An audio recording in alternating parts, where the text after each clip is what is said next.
All right. Hello. Thank you for joining us again today. If you didn't see our previous interviews, my name is Jenna, My name is Hannah. and we have a new music therapist joining us today. Go ahead and introduce yourself, Hannah. Yes, hi. My name is Hannah Foxman, and I'm a music therapist that works at Boston Children's Hospital. Very nice. So, can you tell us a little bit about how you got involved with the field of music therapy? How did you hear about music therapy the first time, your process applying to college, all of those things? Yeah, totally.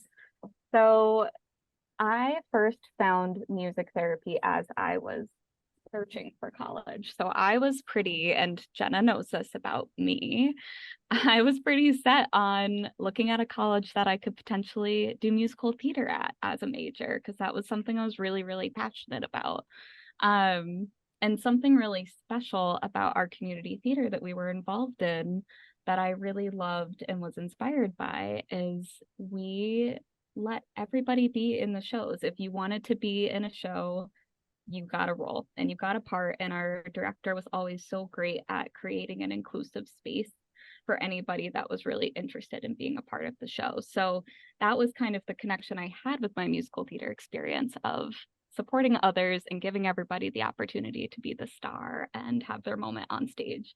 And so as I was looking at schools, I was looking at places like Baldwin Wallace and Fredonia and Slippery Rock, which were all schools that were kind of near me, but really were focused in musical theater.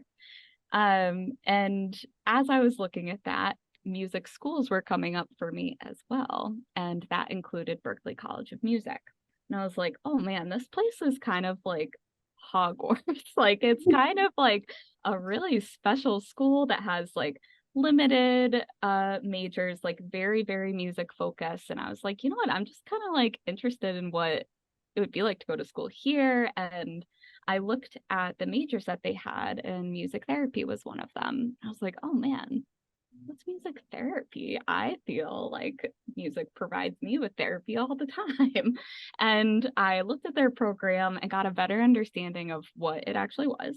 I was like, wow, this is something I'm really interested in learning more about. And there was somebody actually at my high school who came to perform, and they had gone to Berklee. And so I was like, oh, this is a great chance for me to connect with somebody.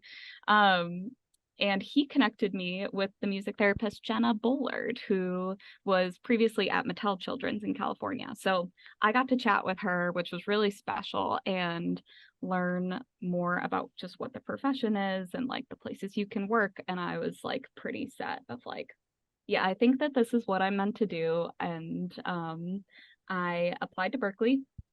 And it was like scary and intense because there are a lot of really amazing musicians who go to Berklee. And I think like truly what got me into the school was just how passionate I was about music therapy. So thank you, music therapy.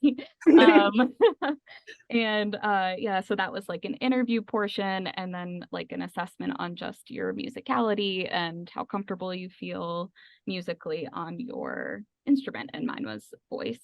So I got into the school, but that did not necessarily get me into the major, because there was a second portion that I had to participate in, where I met with Suzanne Hanser, which was the chair of our department at the time, and did an interview and kind of like a small assessment of just like how I could understand information, and like and then I had to do like a musical portion of the audition, and that was like playing a song on the guitar and the piano. And once that was complete, after my first semester of Berklee, I received the news that I had been accepted. And so I started my curriculum in the music therapy classes at Berklee after that, and it was really special.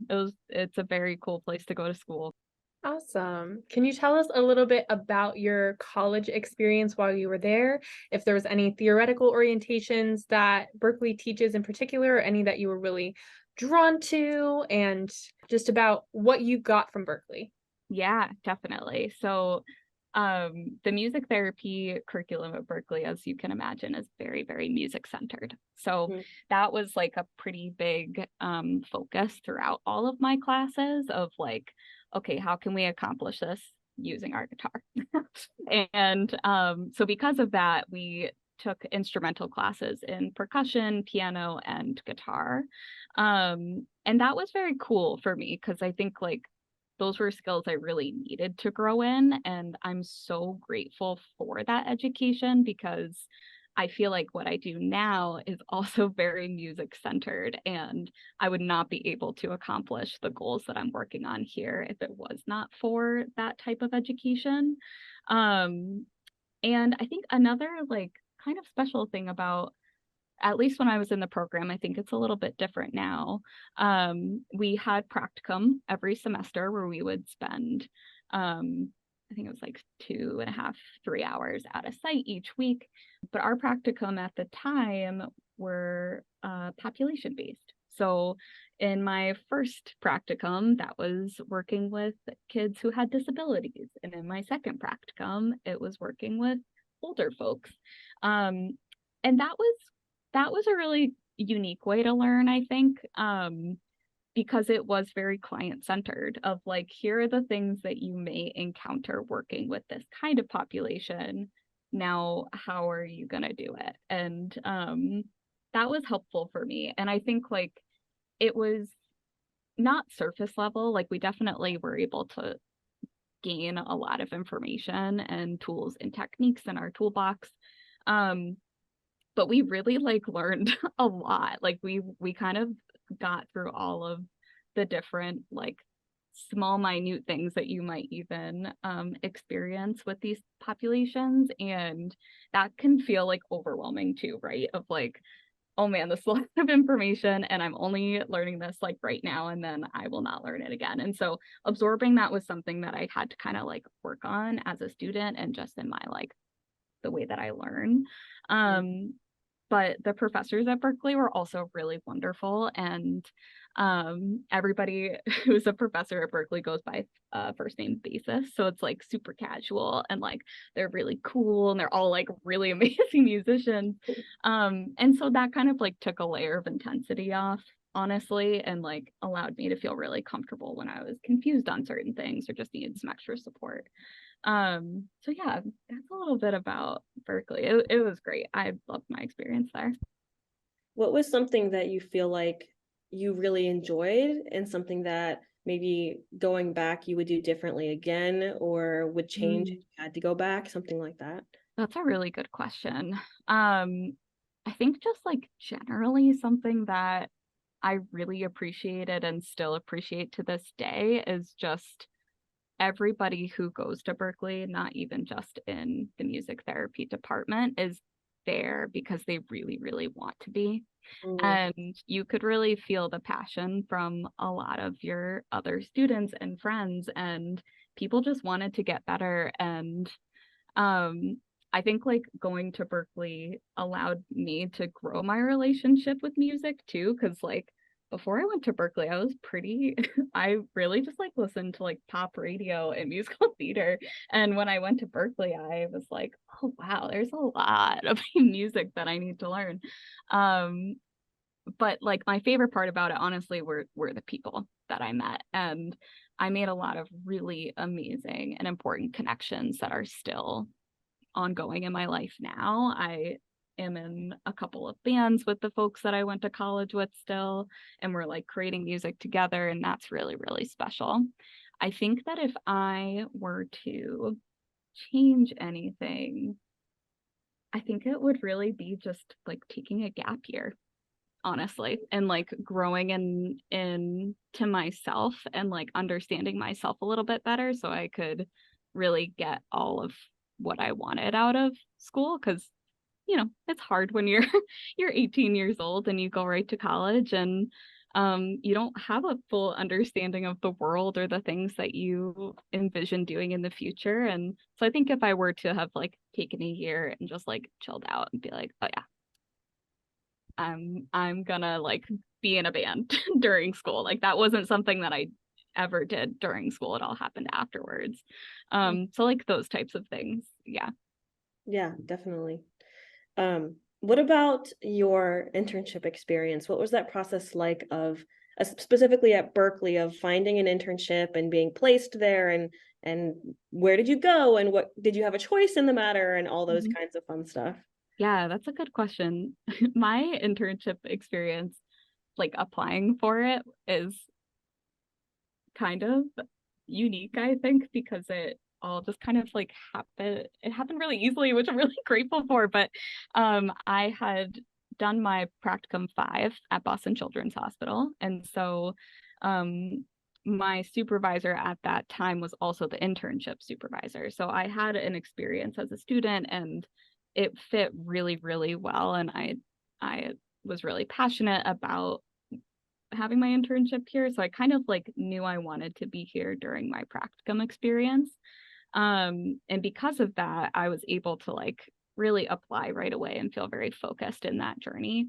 I also was able to like take a couple shadowing days with some other workers who had worked here and like asked different questions. So I really understood what I was jumping into, or at least I thought I did as a student. And you know, prior to that application coming out, I had considered some sites, like a site in Florida. I forget what that location is called, but Rich, the music therapist, works there. And I had looked at a place in Utah, and truly I was very like location focused. I was like, if I'm gonna go somewhere, I want it to be really nice. But I ended up applying to Children's, and that interview process was also really intimidating. I was pretty nervous for it, and I knew that there were a lot of other folks who were interested in this site too, so it kind of added this like other layer of pressure. But the interview process went really well. I met with the whole team here, and I ended up getting the internship. And so it all just kind of like, I don't know, it felt really wonderful, and I'm really, really grateful for it, because it felt easy in some ways, of just like everything was laid out in front of me, and I just kind of made my choice, and it worked out, thankfully. Yeah. I don't know if Jenna, if you're familiar, but I'm not as familiar with the program at Boston Children's. And so when you were in your internship there, were you supervised by a lot of different people or by one person? And kind of like, how did that impact your experience? What do you feel like was the most fruitful thing you were able to get out of it? Yeah, that's a really good question. So at the time when I was an intern, there were 4 full-time music therapists that were working here. And the way that they kind of divvied it up is they would take 2 interns a year. So I was supervised by 2 music therapists. One was Brian Jantz and the other was Dana Osterling, and they were incredible. They were extremely supportive. They're very like, their supervision style worked really well with my learning style. And then the other 2 supervisors would take the intern that I think like I started in September, and then another intern started in October. And that worked really, really well too, because I think, you know, if both of my supervisors were unavailable, I was able to go with the other 2 folks. And one of the special things about Boston Children's and our music therapy team, I think that this has always been true, is everybody works a little bit differently. Everybody kind of has their specialty and their niche in the way that they treat. And that was really cool. That was like my favorite part as an intern, because I could go with my supervisor, Dana, and see a patient and, you know, accomplish a goal in the way that she would, and then go see the same patient with Brian, and he might do it a little bit differently, but the outcome would still be the same. And I was like, okay, I think I'm understanding now, like, a part of what I want to develop here is my own practice and my own way that I provide therapy. So that was really, really helpful in just like the way that I learned how to be my own clinician. Nice. Yeah. You want to talk a little bit about how you found yourself in that and what you were really drawn to and how you like to practice? Yeah, totally. So when I was an intern, it's a little bit, our program has come a long way and I'm really proud of it. And I'll talk a little bit about that too. But when I was an intern, we were kind of spread everywhere in the hospital, and Boston Children's is a 400 bed hospital. It's really, really big. And so I would be in the surgical unit for like an hour, and then I would go to primary care, and then I'd go to the ED, and then I'd go to oncology, and then I'd go to neurology. And at the time, it was crazy and it was really, really hard to, not experience burnout, do the things that I was actually trying to do, because when you have a caseload that's gigantic, you can really only do like surface level stuff with your kids. But the pro of that was that I got to work with a lot of different kinds of kids, and kids who were going through, a kid who might be coming into primary care for their flu shot, and then a kid who's going through chemotherapy in the oncology unit. However, they both needed the same amount of support, and it just looks a little bit different for each of their journeys. And so that was really great. That I think created my approach as very client-centered. I think having an eclectic group of patients that I was seeing on a day-to-day basis also gave me a lot of strength in the way that I worked, and understanding of like perspectives and what patients might be experiencing when they're here. And I gained a lot of like medical terminology, actually. I think I understand a lot about medicine and the hospital much more than I didn't think that this was going to be my life, but it is. And that was pretty cool. And it did help me understand what the kids are going through, and like, could help prep a family for what a PIC placement might look like, and like ways that I can help with that. And I also think a lot of my time, primarily as a student, was spent on the oncology, hematology, bone marrow transplant unit, as well as the neurology unit. And those have a lot of kids who are long-term, and working with families who are long-term, where you can really, continually work on goals and see the progress for kids who are here for 6+ months, was really helpful for me to understand like my own application of what I was doing and ways that I could adjust to make it more achievable. And yeah, I think all of those things combined, I primarily now cover the ICU areas in the hospital. And so having the understanding of knowing where these kids go after their ICU admission is really, really helpful. And, kind of like, it's all about what the families go through and the stories that they share and what you're able to see and witness and be a part of, that I think makes you a better therapist and a better clinician. And that was a really big part of my journey as a student, was making those really deep connections with families. Yeah, definitely. I also did my internship in a children's hospital, so I understand a lot of what you're saying. I'm like, yes, this is such a universal experience, I feel, of being a music therapist in the hospital. Yeah, I think like music therapy, music therapists unite. Like, Yeah. I found a lot of power in connecting with folks who are in similar hospitals or have had those experiences, and like that's something that I would recommend that everybody does as a music therapist. The field is growing and we're all just like doing our best out here, but finding other people who can understand what you're going through is really, really powerful. Definitely.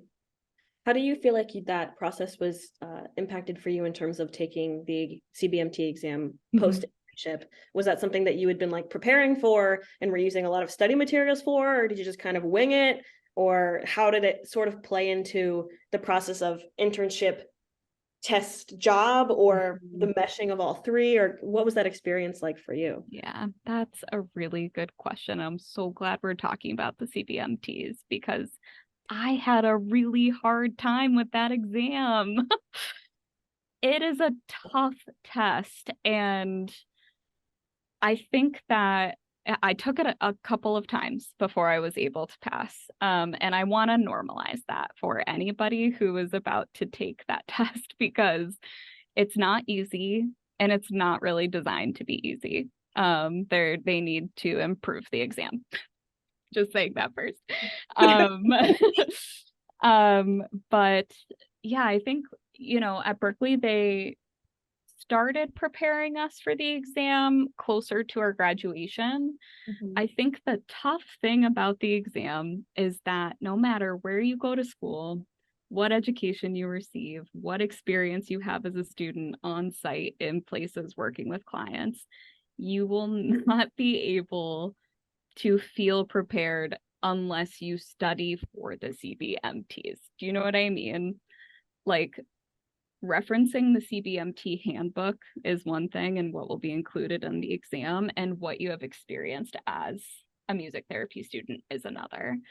My process was tedious. I think that my biggest support in preparing for the exams was honestly talking to my colleagues and my friends about their experience, because a lot of people also have a really hard time. I believe like the first time I took the exam, I had, read Suzanne's book again. I had taken the practice exams online. I'd kind of like done all the due diligence things you're supposed to do.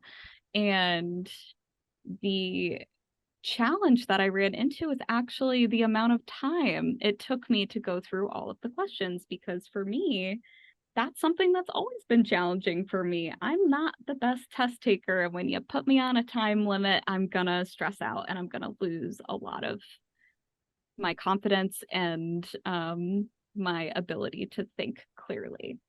And so after that, I was like so down on myself. I was like, I'm never gonna be a music therapist. This hurts every part of my body. I hate this and I never want to do it again. But I did.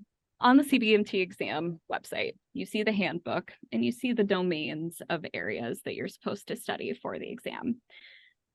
I think that that is really helpful to look at when you're preparing. And what I would recommend doing is writing down any pieces of those domain areas that you aren't feeling so confident on, and then the things that you know really, really well. The things that you're not feeling so confident on, I actually, a friend of mine had put together a Quizlet of all of the terminology and the vocab or different scenarios. And I used that as like a big tool for studying, and that was really helpful.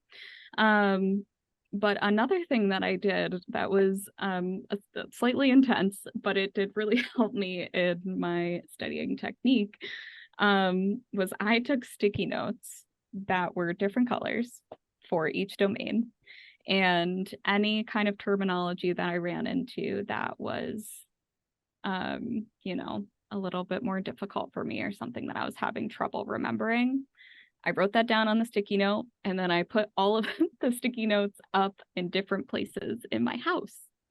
And this was a technique actually that my therapist had told me about. She was like, hey, this is a learning tool for people who have test anxiety. And, basically, the hope is that you remember walking through your house and touching each sticky note and reading the terms. And so when you're in that place of like fight or flight during an exam, you can recall what the sticky note said a little bit more easily than just going through flashcards. And that actually really, really helped me. So I want to share that technique with anybody who is studying, and, may have some challenges in the testing area in general, because I've been there and so have a lot of other people. So wasn't easy, but we did it. We're here now. And I'm hoping to be a part of, a group of folks for this next wave of generation of music therapists that creates a better system to become certified in the field, because I do think it's out there and we just gotta figure it out because it's not working for anybody. Yeah. Did that affect your process of getting a job at all? It didn't actually. So when I had completed my internship, Boston Children's had a job opening, which I was, again, like kind of everything was laid out in front of me. And I was like, oh yeah, I would love to do that. And I got the job. And so I really only had like 2 months in between my internship and getting this job. And so they were aware that I didn't have the certification, and they said, as long as you're trying for it, like that's a-okay, let us know how we can help, which was really supportive, and I really appreciated that too. So yeah, it didn't affect, and it doesn't currently affect people who want to work here. We say the same thing of as long as you're trying, like let us know how we can help, and we're here for you. Nice. Yeah. So how long have you been working there now? And can you share a little bit about your different experiences working there over the years? Yeah. So I have been here for almost 6 years now. And our program, as I kind of mentioned before, has changed a lot in a really beneficial way. So before, we were kind of spread out everywhere, and that was not a great work-life balance because you were like constantly running around with no time to gather yourself or even document, which we were like, that's a problem. We got to fix that. How can we fix that? During the pandemic, our team got a little smaller. And so we had gone, our numbers kind of fluctuated for staff for a bit. And around the end of COVID, we had 3 folks, and now we have 11, which is amazing. That's huge. It's really great. One of the things that we experience when we talk to other pediatric hospitals or just like other music therapists in general is they're like, your team is so big and that's so great. I'm like, it is so great. I have never been on a team this big, and it really adds to that like benefit of working here and having that kind of specialty approach. Mm-hmm. And so we've been able to learn a lot from our staff, and our team is incredible, and I love them all. But as our team grew, we realized that we could shift a little bit into what we call a cohort model. And so that means that we are following a service line of kids when they are admitted to the hospital. And so we had this goal to have at least one clinician with each cohort until our cohorts were totally covered. And this only covers inpatient for now. Our big dream and goal is eventually to go to outpatient. And then once we filled that, we would double up on the clinicians who are covering each service. And so we have a clinician for our oncology, hematology, bone marrow transplant. We have a cohort for the ICU. We have a cohort for the NICU, cardiology, and our general medical service. And so once we started the cohort model, I was able to kind of take a breath for a second and identify which cohort I wanted to be a part of and learn a little bit more from. And so I had spent around 3 years on the oncology unit, and I chose to transition because I think whenever you're working in a location that is acute and very intense, like oncology, it's really important to give yourself space and time. And even if it's just a little break for now to take from that area, because it's a beautiful place to work, and it's also really, really hard. And so I took that transition to cover our general medical area. And so this area includes patients that are experiencing seizure activity, brain tumors. They're under the complex care program. They might be experiencing some GI symptoms. So it's a pretty big umbrella of kids who come in through our emergency department, and need to be admitted to the hospital for closer monitoring or a diagnostic test, or then are receiving treatment for whatever they've been diagnosed for.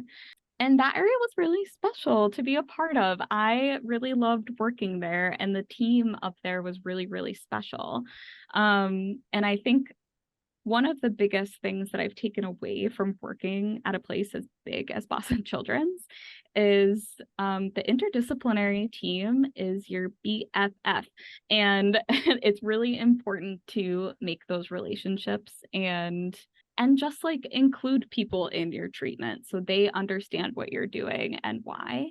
And so I think throughout my career at Children's, I've done a lot of co-treatment with other disciplines. So we're very tight with our OT-PT crew and our social workers, our speech pathologists, and that's a tool that I have always used, and I'm very, very grateful for that team. And yeah, on MPS, I just was able to spend more focused time on a floor. So I got to know the nurses better, and I would like know when it was like their third shift day, you know, like you just get to know people better and have the space to like make those relationships with the other staff. Through my work in oncology and also the neurology unit, I experienced a lot of bereavement and a lot of end of life care. And that was something that I don't even really know how it evolved into this, but that is now kind of one of my specialty cares here at Children's. Is I work a lot with end of life care. And so that has been really special to grow in as well. I feel privileged to be in those spaces and to learn while I'm in those spaces. I certainly could not have learned as much as I currently know now if I didn't talk to the other folks who are involved in those spaces. So our social work team, our child life specialist team, and our nursing team as well. So I am one of the, I forgot to mention this too, but I'm one of the leads on our music therapy team as well. I'm a music therapist level 2. And so I clinically supervise our level 1 staff. And when and if folks need a little bit more information on end of life or bereavement care, I'm able to provide that training. And so now that I'm in the ICU full time, I also continue to experience that and support those cases. And it's honestly kind of led me down this career path where I want to like expand my education in counseling, because I find myself using a lot of verbal processing in counseling when I'm in those spaces. And so eventually, when I have the time, I would love to go back to grad school and get a master's in a counseling degree. But yeah, that was kind of like a jumbled mess of my experience here. But That was great. So you mentioned supervision a little bit. Do you also supervise interns? Yes. So our internship program has been on a hold just for a moment. And that's mostly because we want our environment that the intern comes into to be supportive and like ready to go. So we haven't had an intern since 2021. That person currently works here. Her name's Alex. She was an amazing intern, and now she's on the team. So yes, our current internship is on hold, but we are taking practicum students when we have the time, and we feel like our program is kind of in an okay spot where they'll feel supported and not like confused about what to do. I would love to just jump back for a second. I know a lot of people, I had this experience when I was working in the hospital, that a lot of people didn't know what music therapy looked like, either in the pediatric units or even in end of life care.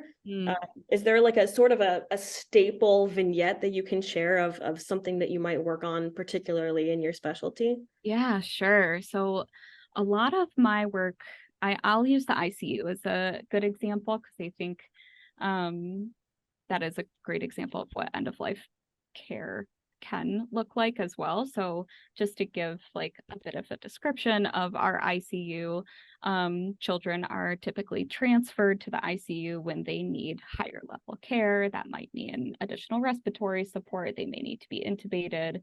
They may need a special sedative that they're not able to get on their step down floor. And then sometimes kids do come to the ICU for active death. My process typically is, if this is a new patient and family, I introduce myself as the music therapist who works on the floor, and I let them know that my job is to use music as a tool to support their admission to the ICU, and that can look like a lot of different things. When patients are sedated and intubated, it is a lot of receptive music work. And so playing music at the bedside that has a sedative quality that will support their comfort and their environment. A lot of times in my like initial intake, when I can speak to a caregiver or somebody who may know the patient at the bedside, is to understand what music they were already using prior to the hospitalization or prior to the ICU admission. And that is important because familiar music will normalize their environment and let them know that they're safe and they have loved ones around them. And otherwise, if I don't know that information or I don't have time to gather that information, I will improvise on the guitar and just do some soft humming and ooze. I like to say that when I describe in my documentation that the music is slow in tempo and very soft and gentle in texture. And yeah, that's a little bit of like the basic support that I typically find myself providing. As children are recovering and are able to go to their step down, that is when I do a little bit more work with our occupational therapists and our physical therapists, because oftentimes as kids are coming out of sedation, they may wake up with delirium or confusion. I do also help sometimes with extubations. We've found that music has a really very calming effect and allows the patient to listen to the directions that the doctor and care team are giving them. But yeah, I think like it's more like rehabilitative goals to make sure that they're safe to go downstairs, but also kind of prepping them with the structure of like coping tools when they will meet the other music therapist on the step down unit.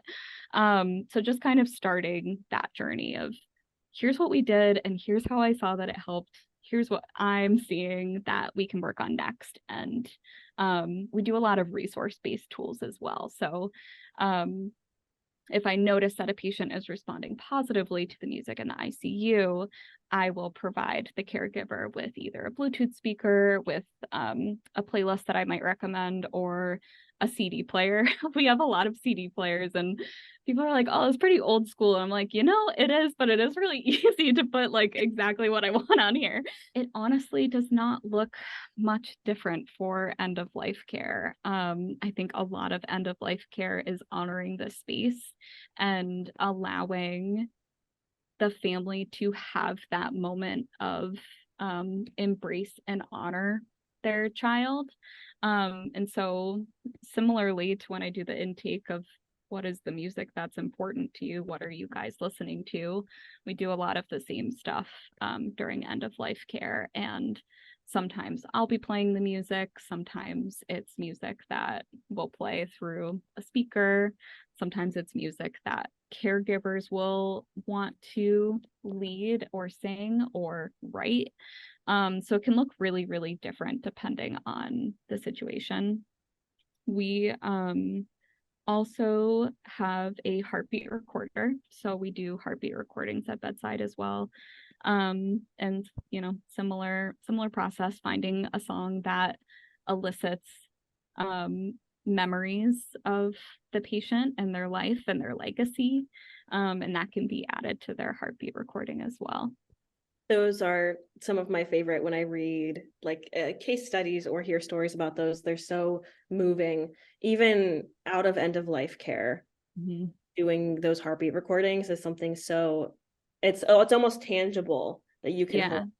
Exactly. And that's something that we will sometimes refer to as a music artifact. So something that the family can physically walk away with. And music artifacts can be heartbeat recordings. They could be a recording of music that was recorded at the bedside with the caregiver at the time. It could be a video from like before the child was at end of life, but was involved in music and was something that really showcased their character. And there's so many special ways to honor kids if they are unfortunately at the end of their life. And music is one of the things that we find is really special and unique and personalized. Definitely. Yeah. As we're kind of talking about the profession in general in terms of music therapy, where are you hopeful that it continues to grow as we kind of move forward in the profession? What would you like to see more of? That kind of stuff. Yeah, that's a good question. I am really hopeful that it will grow. I think that it is. I think that we're seeing my previous colleague Brian Jantz is still a professor at Berkeley, and I think that each year their class grows. They get more students who are interested in the profession, and that's really exciting to me because I think there's a lot of power in new clinicians and feeling and hearing the perspective of what they want to use music therapy for. Because I think that's the other thing is music therapy can look really different in different places in the way that it's used. So the more people that are practicing it, the better we're going to understand really like how to standardize it. I think that that's something I'm really hopeful for in the future is, I would love that our profession would just have like some standardized assessment tools that we could all implement into our practice, or like, setting based standardization of like end of life care, like that can be something that we all work together on and are able to find some common ground and things that really work and accomplish the goals that we're looking at. Yeah, I think too that I have seen more folks who are interested, kind of like myself, to go back to school to something that's slightly adjacent to music therapy, but really still elicits the same passion that you had in music therapy. Like, I hope to get a master's in counseling so I can use that as a tool during music therapy. And I think that's really special. My colleague, Mark Fuller, just got his master's in public health. And so now he's a music therapist who's going to be in the field of public health, and that's going to be so powerful. So I think as we see people who are advancing in their career in that way, that is going to be really supportive for the field. Yeah, I think that's something I'm having a similar journey to yours. I feel in terms of the counseling, I feel like I find how to phrase, bachelor's level music therapists are always yearning for something more. Yeah. Just having like a little bit more structure in the practice is there's a lot of power to that. Like, I think that something that has often come up for me just like in this profession is imposter syndrome of like, should I really be in this space? Like, is this cool? Do I know what I'm doing? And the answer is yes. We all know what we're doing, but it's really easy to feel ungrounded in that when we just need a little bit more foundation. I think like, it's similar to the CBMTs of like, you could go to a really great program and learn so much and come back with so much foundation. And even with that, you're going to have questions in your career and you're going to have moments of like uncertainty. And I think it's just up to all of us who are in the profession to work together and talk through those things so we have similar understanding of what we're all doing. Yeah. Can you talk a little bit about continuing education and what you've found really helpful as a music therapist thus far, if that's going to conferences, if that's sitting in on classes. What does it look like for you that you find the most helpful in staying up to date on that? Yeah, that's a great question. I definitely recommend going to as many conferences. If you like see a conference that's happening and you're like, ooh, that is really interesting, whether it's a music therapy focused conference or not, go to it. I think that sometimes we feel really intimidated to be in spaces that don't have as many like potential allies or like people who really understand the field. But at the same time, we're working in those spaces. And so like for me, like if there is going to be, I think there's a conference that's actually happening. I can't remember if it's like a child life conference or just a broader one in Pittsburgh that's around end of life care. And I was like, oh, I should go to that. I can't, but like those things when they pop up, I think it's really important to jump on it. And like, you know, there's a lot of power in learning from other people. And again, like talking to folks who are in similar settings that you are in. I think too, like attending courses or workshops or symposiums that are around subjects that are kind of like a new wave. So for example, behavioral health is something that has really been a challenge recently in medicine, in schools. There are a lot of kids who are struggling with their mental health, and it's a giant horrible wave that's happening, and something that we need to do in the profession is come together and talk about it. And so Berkeley had a symposium that was around both with working with adults and children in mental health.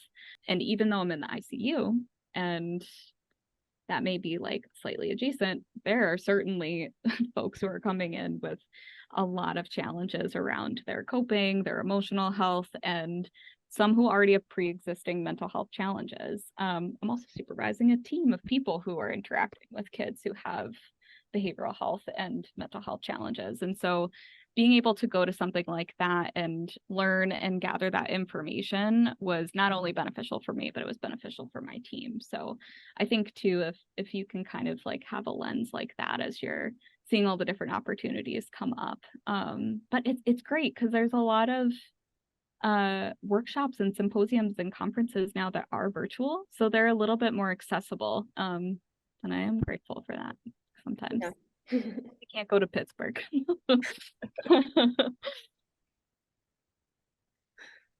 Definitely. I think I don't have any more questions. Jenna, do you have any more? I think I'm good as well, unless Hannah, if you have anything else that we haven't talked about that you want to add in. Oh man. I don't think so. These were great questions, you guys. Well, we appreciate you joining us today so much. It was so wonderful to get to talk to you and learn more about this experience. Yeah, thank you. Yeah, thank you guys. It was also so great to speak to both of you. I think that we should talk offline too, and just like, I want to hear more about your experiences at your workplace as well. Yes. Yeah.